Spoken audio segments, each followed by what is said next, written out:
Hello, in this video I'll show you how to remove and replace the inner tie rod, the tie rod end and the steering rack boot on Mercedes C-class W203 model. The procedure is similar for most Mercedes cars. Here you can see the steering rack boot is torn, so I'm going to be replacing the steering rack boot and the inner tie rod. I'll start by removing the wheel.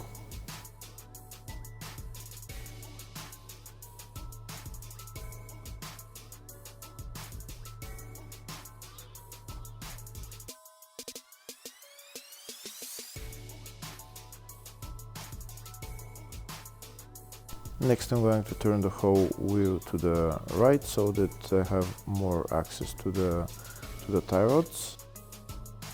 First I'm going to loosen the bolt for the tracking. I'm going to loosen and then I'll see if the inner tie rod is turning into the tie rod end. So I'm going to use a size 13 wrench and I'll see if it's turning. Yes, it's turning, so everything should be alright to take out.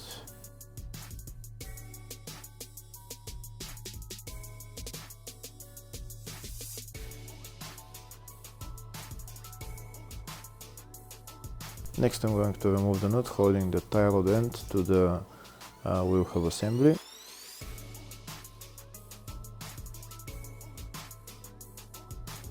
After I remove it, I'm going to put back the nut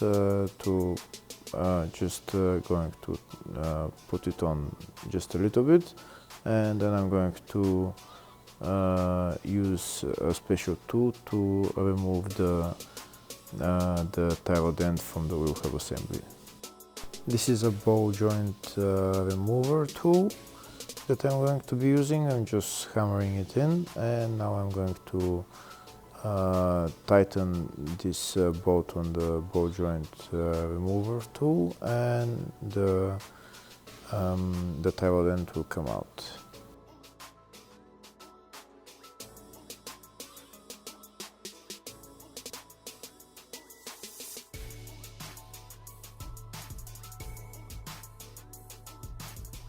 Now that the tie rod end is out of its place, I'm going to remove the nut.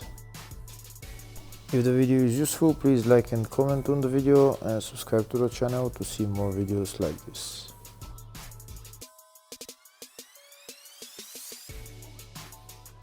Next I'm going to remove the tie rod end.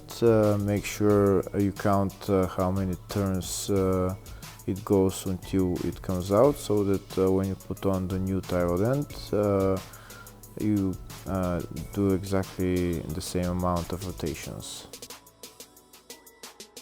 This way, when you do alignment, the suspension is not gonna be that much off.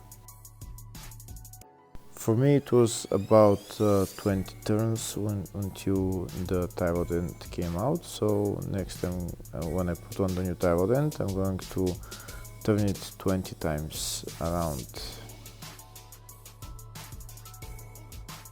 Next I'm going to remove the nut for the alignment that's holding the tie rod end and the inner tie rod. I'm going to remove it, and afterwards I'm going to remove the steering rack boot.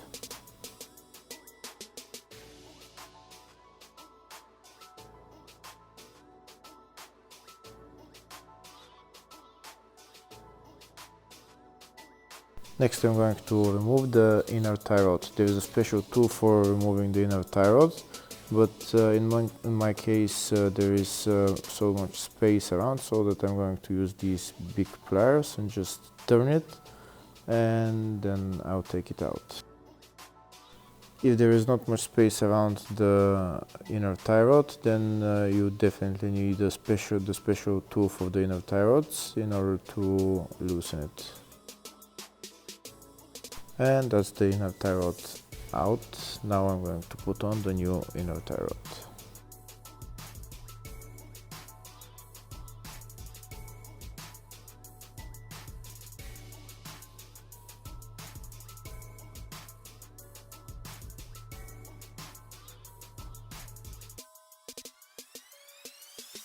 I'm going to tighten it the way I loosened it with pliers, but again, if there's not much space, you need a tool for the inner tie rods in order to loosen it and then to tighten it.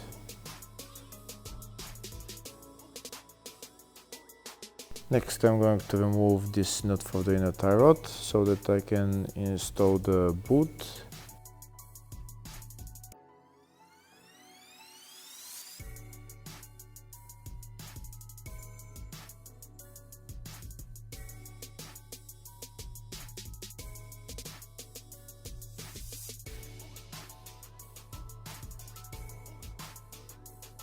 Once the boot is all the way in, I'm going to put the two clamps on, one on the rear and one on the front of the boot.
Next, I'm going to put on the nut for the inner tie rod, and then I'm going to put the tie rod end back on.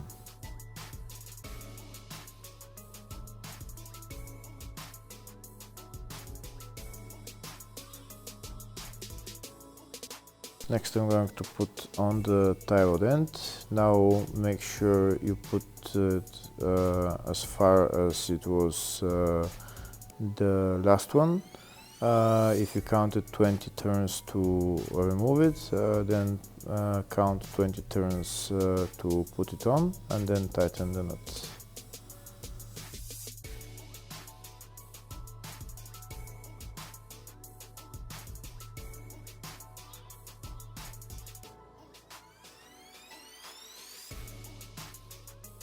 Next, I'm going to put the tie rod end into the wheel hub assembly and put on the nut and tighten it.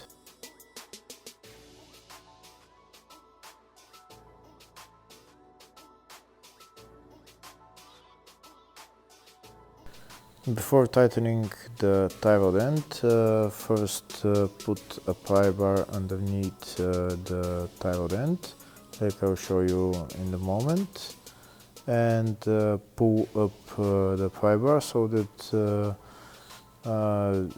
tie rod end gets very tight, and then you can tighten the nut.